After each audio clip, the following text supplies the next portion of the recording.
नमस्कार मित्रांनो, पुन्हा एकदा मी आपलं सगळ्यांचं स्वागत करतो एमपीसी बाणा या चॅनलवर। आज आपण पाहणार आहे की PSI STI असिस्टंट पूर्व परीक्षेची तयारी कशा प्रकारे आपण करायची। यामध्ये आता 2016 पासून याला संयुक्त पूर्व परीक्षा असं म्हणतात। संयुक्त पूर्व परीक्षेचा जर विचार केला तर पूर्व परीक्षा एकूण किती मार्काला आहे ही सगळ्यात महत्त्वाची पहिली गोष्ट आहे। पूर्व परीक्षा एकूण ही 100 मार्कासाठी आहे। यामध्ये किती एकूण 100 क्वेश्चन आहेत। टाइम तुम्हाला 1 तास आहे। इथं कंज्युमर टाइम किती 1 तास। 1 तास म्हणजे तुम्हाला इथे लक्षात आणायची सगळ्यात महत्त्वाची गोष्ट अशी आहे मित्रांनो की तुम्हाला एका तासात 100 क्वेश्चन अटेम्प्ट करायचे। सगळ्यात महत्त्वाची गोष्ट म्हणजे इथं टाइम मॅनेजमेंट तुमचं एकदम परफेक्ट पाहिजे। एका तासात तुम्हाला 100 क्वेश्चन अटेम्प्ट करायचे म्हणजे तुमचं टाइम मॅनेजमेंट एकदम परफेक्ट पाहिजे। आणि ह्यासाठी तुम्हाला क्वेश्चन पेपरचा एनालिसिस प्लस रोज तुम्ही 1 तास टाइम लावून क्वेश्चन पेपर सोडवण्याची तुमची रोजची प्रॅक्टिस पाहिजे। मग इथे काय म्हणायचं तुम्हाला एक क्वेश्चन किती मार्कासाठी 1 मार्कासाठी। आणि निगेटिव्ह सिस्टीम कशी आहे तर निगेटिव्ह सिस्टीम किती कशी 1/4 निगेटिव्ह सिस्टीम आहे। सगळ्यात महत्त्वाची गोष्ट इथे राज्यसेवेसाठी 1/3 निगेटिव्ह सिस्टीम असते, पण कंबाईन साठी किती निगेटिव्ह सिस्टीम आहे 1/4 निगेटिव्ह सिस्टीम आहे। तर विषयाचा विचार केला तर आपण पाहूया आता कोणते कोणते विषय आहेत आणि कोणती कोणती बुक लिस्ट आपण पूर्व परीक्षेसाठी वापरली पाहिजे। तर सगळ्यात महत्त्वाचा पहिला विषय म्हणजे तो कोणता राज्यघटना। तर राज्यघटनेचा जर विचार केला तर पूर्व परीक्षेला एकूण राज्यघटनेचे सरासरी 10 ते 15 क्वेश्चन असतात। किती 10 ते 15 क्वेश्चन असतात पूर्व परीक्षेसाठी। पूर्व परीक्षेसाठी 10 ते 15 क्वेश्चन असतात। मग ह्या 10 ते 15 क्वेश्चन साठी तुम्ही काय वाचलं पाहिजे तर ह्यासाठी तुम्ही फक्त आणि फक्त रंजन कोळंबे सरांचं पुस्तक जर पुस्तक व्यवस्थित जर केलं तर तुम्हाला 10-15 जेवढे क्वेश्चन आहेत त्या तुम्हाला 9-10 मार्क आरामात मिळून जातील। 10-15 क्वेश्चन पैकी तुम्हाला 9 ते 10 मार्क आरामात मिळून जातील। आणि दुसरी गोष्ट म्हणजे एम लक्ष्मीकांत।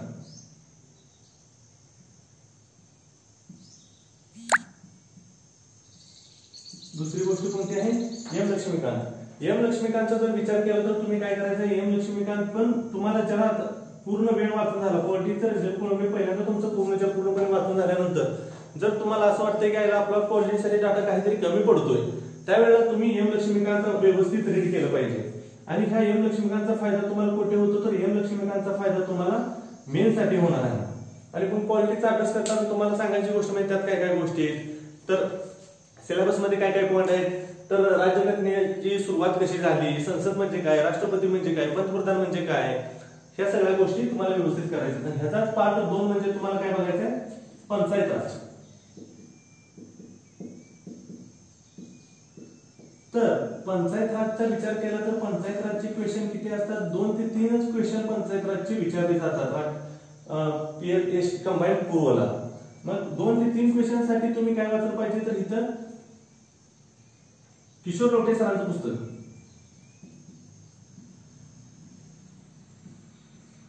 किशोर लवटे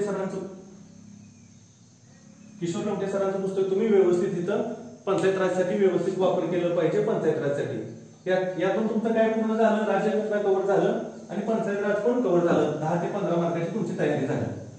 दुसरा गोष्ट आता कोणती आहे ती दुसरी गोष्ट येते ते म्हणजे इकॉनॉमिक्स म्हणजेच काय आलं अर्थशास्त्र। अर्थशास्त्राचे एकूण किती क्वेश्चन असतात अर्थशास्त्राचे सुद्धा एकूण किती क्वेश्चन असतात 10 ते 15 क्वेश्चन विचारले जातात। यासाठी तुम्हाला कोणतं मटेरियल रेफर करायचं आहे तर यासाठी सुद्धा तुम्हाला रंजन कोळंबे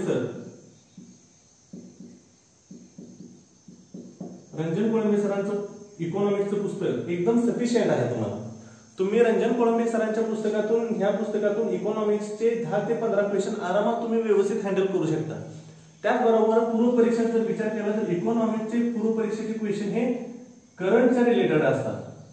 कसे रिलेटेड असतात करंटच्या रिलेटेड असतात। मग तुम्हाला इकॉनॉमिक्सचा अभ्यास करताना कसं करायचं आहे करंट प्लस आणि पुस्तकातून कन्सेप्च्युअल गोष्टी आणि चालू घडामोडीचा दोन्हीचा ताळमेळ करून व्यवस्थितपणे तुम्हाला अभ्यास करायचा आहे।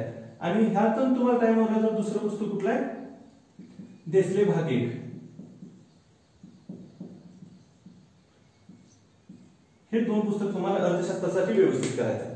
मग अर्थशास्त्रासाठी ज्या त्या वर्षी कशा प्रश्न पडतात तर तुम्हाला बेसिक सांगायचं म्हणजे अर्थशास्त्रावर पंचवार्षिक योजना विचारल्या जातात, परत तुम्हाला रोजगार बेरोजगारी विचारलं जातं. नंतर विचारायचं म्हणलं तर दारिद्र्य म्हणजे काय असते, दारिद्र्याचे कन्सेप्ट त्याच्यावरची आकडेवारी विचारली जाते. परत बँकिंगची व्यवस्था कशी आहे विचारलं जातं. त्याचबरोबर काय विचारलं जातं अजून तर सार्वजनिक वित्त, ह्या सर्व गोष्टी सिलेबसच्या दिलेल्या आहेत. त्या सर्व गोष्टी ह्या इकॉनॉमिक्स मध्ये विचारल्या जातात. आता पुढचा विषय घेतला तर तुम्हाला सगळ्यांच्या आवडीचा विषय भूगोल.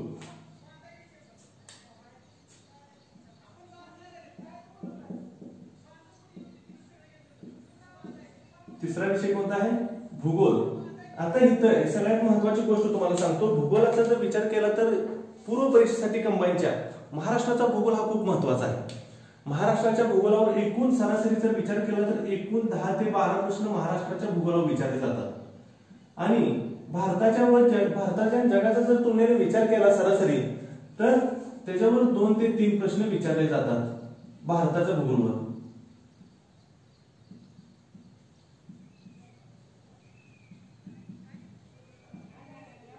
दोन प्रश्न विचारले जातात. आता 10 ते 15 मार्कासाठी तुम्ही कोणतं पुस्तक रेफर कराल तर पहिल्यांदा सौदी सरांचं पुस्तक.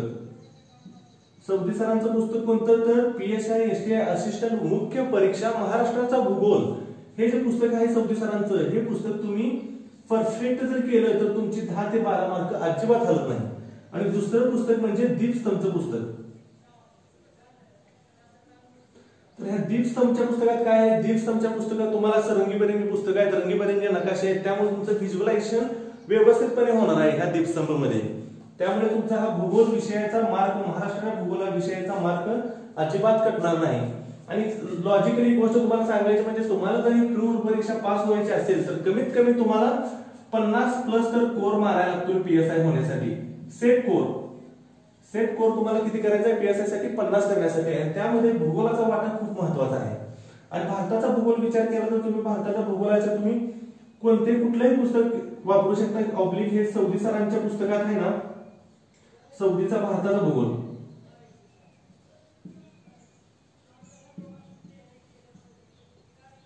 यामध्ये भारताचा भूगोल पूर्णपणे दिलेला आहे. तसंच जुनं 10वीचं पुस्तक, 10वी स्टेट बोर्ड, हे 10वीचं स्टेट बोर्ड कुठलं, जुनं 10वीचं स्टेट बोर्ड तुम्ही व्यवस्थित वापरलं तरी तुमचे 2 ते 3 मार्क कव्हर होऊन जातात. आता या भूगोलामध्ये काय काय विचारलं जातं तर साधारण तुम्हाला भूगोलामध्ये माहितच आहे, राजकीय भूगोलावरचे 2-3 प्रश्न असतात. परत प्राकृतिक भूगोल, परत नद्या नाले, परत खनिज संपत्ती म्हणजेच आर्थिक भूगोल, परत मानवी भूगोल, या सर्व गोष्टीवरून 10 ते 12 प्रश्न विचारले जातात सरासरी. आता पुढचा विषयीचा विचार केला तर पुढचा विषय हा कोणता आहे तर सामान्य विज्ञान.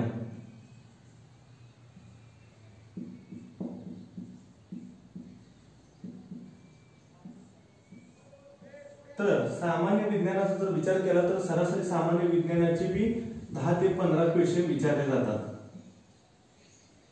सामान्य विज्ञानाचे 15 क्वेश्चन हमखास असतात सामान्य विज्ञानाचे. मग ह्यात तुम्हाला सामान्य विज्ञानाचा अभ्यास करताना काय करायचं, सगळ्यात महत्त्वाची गोष्ट म्हणजे तुम्ही पहिल्याचा बेसिक करताना बेसिक एकदम परफेक्ट तुमचं असलं पाहिजे. त्या बेसिक मध्ये काय असलं पाहिजे, 5वी ते 10वीची स्टेट बोर्ड, 5वी ते 10वीची स्टेट बोर्ड तुम्ही एकदम बेसिकली एकदम परफेक्ट तुम्ही 5वी ते 10वीची स्टेट बोर्ड तुम्ही केली पाहिजे तिथे.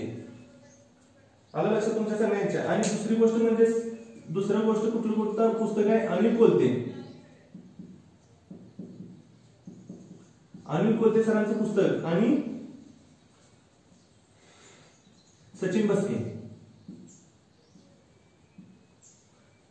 5वी ते 10वी तुम्ही व्यवस्थित स्टेट बोर्ड करून ह्या दोन्हीतलं कोणतंही एक पुस्तक केलं तर कमीत कमी तुम्हाला 10 ते 15 क्वेश्चन मध्ये 7 ते 8 मार्क आरामात मिळून जातात. पुढचे जे अवघड प्रश्न विचारले जातात ते कुणाला जमत नसतात, त्यामुळे एवढं त्यात विचार करण्यात बसण्यात काय अर्थ नाही, डाटा वाचत बसण्यात पण काय अर्थ नाही. आणि तुम्ही जर विचार केला तर एनसीईआरटी जर तुम्ही वाचले, एनसीईआरटी कोणत्या 10वी ते 12वी पर्यंतच्या, 10वी ते 12वी पर्यंतच्या जर तुम्ही एनसीईआरटी जर व्यवस्थित केल्या तर तरी सुद्धा तुमचे 10 ते 15 मार्क अजिबात हलत नाहीत. आता सामान्य विज्ञान झाल्यानंतर पुढचा विषय तुम्हाला मी सांगतो,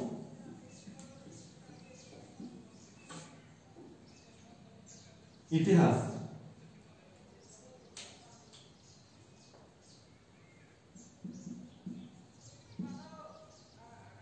आता इतिहास इतिहास पण सेम 10 ते 15 मार्काला विचारला जातो. 10 ते 15 क्वेश्चन इतिहासाचे असतात. मग इतिहासामध्ये तुम्हाला सांगायची गोष्ट म्हणजे इतिहासाची लेवल आता एवढी हाय झाली की कोणताही प्रश्न कसाही प्रश्न इतिहासाचा विचारला जातो आताच्या कंडिशन मध्ये. जर आता विचार केला तर इतिहासाचा. मग ह्यामध्ये तुम्हाला काय वाचायचं आहे? ह्यामध्ये तुम्हाला महत्वाचा म्हणजे पूर्व परीक्षेसाठी महत्वाचा विषय कोणता आहे तर इतिहासामध्ये महाराष्ट्राचा इतिहास जो आहे हा तुम्हाला जास्तीत जास्त मार्कासाठी विचारला जातो. जसं त्या ठिकाणी तुम्हाला महाराष्ट्राचा भूगोल विचारला जातो तसंच या ठिकाणी तुम्हाला महाराष्ट्राचा इतिहास विचारला जातो.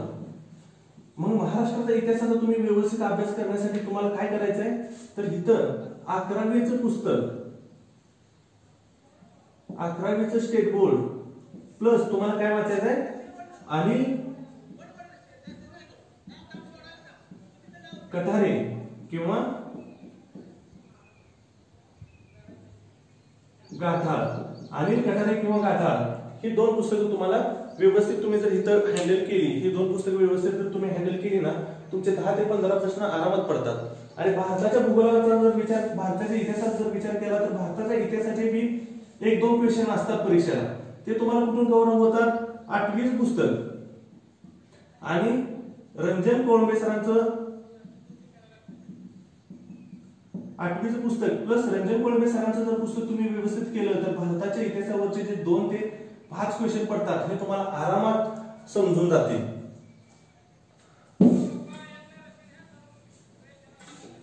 आता सगळ्यात महत्त्वाचा विषय आणि सगळ्यांच्या आवडता विषय तो म्हणजे कोणता? चालू घडामोडी.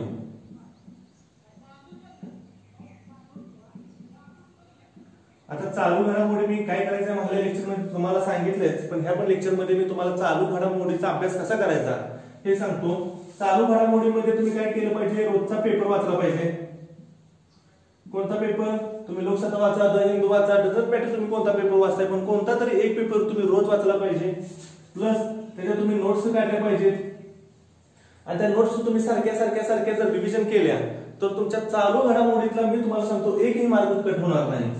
10 ते 15 मार्काला जे चालू घडामोडी विचारलं जातं त्याचा तुमचा एकही मार्क कट होणार नाही. आणि दुसरी गोष्ट म्हणजे जे मासिक असते महिन्याचं ते तुम्ही कोणतंही एक मासिक तुम्हाला जे सोपा पद्धतीचं ज्यात लँग्वेज वाटते ते तुम्ही कोणतंही एक मासिक घेऊ शकता. तुम्ही परिक्रमाचं घेऊ शकता किंवा अकॅडमीचं घेऊ शकता किंवा विजनचं घेऊ शकता. कोणतंही एक मासिक तुम्ही व्यवस्थित घेऊ शकता आणि चांगल्या पद्धतीने करंट अफेअरचा अभ्यास चालू करू शकता.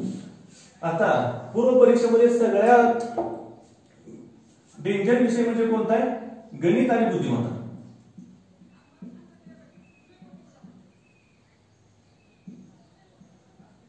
गणित आणि बुद्धिमत्ता ज्या विद्यार्थ्यांचं बॅकग्राऊंड बीए वगैरे असते त्यांना खूप अवघड कंडिशन जाते गणित आणि बुद्धिमत्तामध्ये. ते काय करतात? गणित आणि बुद्धिमत्ताचे जे 20 क्वेश्चन असतात, 15 ते 20 क्वेश्चन असतात ते सरळ सोडूनच देतात. का सोडून देतात काय माहित नाही. सगळ्यात मोठी चूक त्यांची इथंच होती. 15 ते 20 मार्क ते सोडून दिल्यानंतर 100 मार्काचा क्वेश्चन आहे डायरेक्ट तो 80 पैकीच रेफर होतो. तुम्हाला 80 अटेम्प्ट करायला लागतील.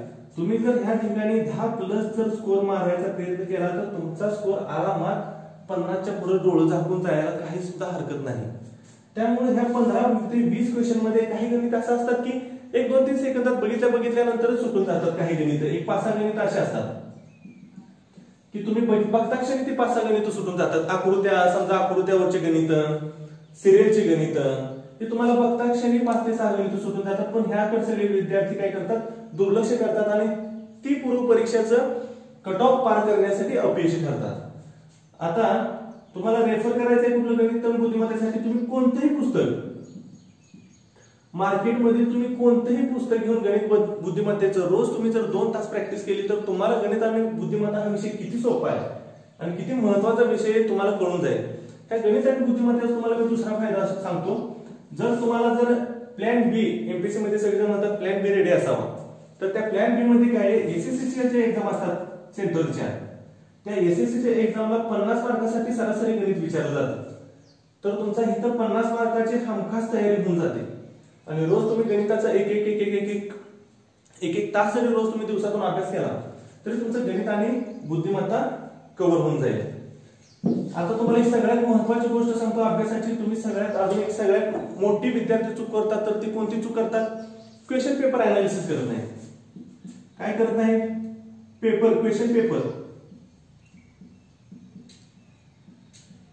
क्वेश्चन पेपरचं विद्यार्थी काय करतात? अनालिसिस करत नाहीत. रोज क्वेश्चन पेपर सोडवत नाहीत, क्वेश्चन पेपरचं अनालिसिस करत नाहीत. ह्या क्वेश्चन पेपरचं जर अनालिसिस केलं तर तुम्हाला समजून जाईल की कोणत्या विषयावर किती प्रश्न पडलेत, 2018 साली किती प्रश्न पडले, 2019 साली प्रश्न किती पडलेत, परीक्षेचं स्वरूप कसं पद्धत चाललंय. या सगळ्या गोष्टी तुम्हाला क्वेश्चन पेपरचं अनालिसिस केल्यानंतर सगळ्या गोष्टी समजून जातील. आणि जसं तुम्ही रिव्हिजन करताल तसं तुमच्या माइंड मध्ये सगळ्या गोष्टी फिट व्हायला चालू होतील. म्हणजे या सगळ्यात महत्त्वाची गोष्ट तुम्ही काय केली पाहिजे? सिलेबस तुम्हाला माहित पाहिजे, प्लस क्वेश्चन पेपर तुमच्याकडे असले पाहिजे, प्लस तुम्ही झालेली रिव्हिजन रोजच्या रोज केली पाहिजे. म्हणजे SQR फॉर्म्युला हा हमेशा लक्षात ठेवा. कोणतीही परीक्षा असो, SQR फॉर्म्युला हा खूप महत्त्वाचा आहे. इंजिनिअरिंग स्टुडंट का पास होतात? मी तुम्हाला एक लॉजिक सांगतो. तुम्हाला इंजिनिअरिंग स्टुडंट का पास होतात जास्तीत जास्त परीक्षा? तर त्याचं कारण काय आहे? त्यांना फर्स्ट इयर पासून एकच गोष्ट शिकवली असते. ती काय करतात? सिलेबस काय पहिल्यांदा बघतात, परत क्वेश्चन पेपर सगळे डाउनलोड करतात, क्वेश्चन पेपर मध्ये बघतात कसा प्रश्न पडलाय आणि त्यानुसार त्याची रिव्हिजन करून त्याचा अभ्यास करतात. ही स्ट्रॅटेजी काय करायची? ही स्ट्रॅटेजी तुम्ही ह्या सगळ्या परीक्षेसाठी वापरायची.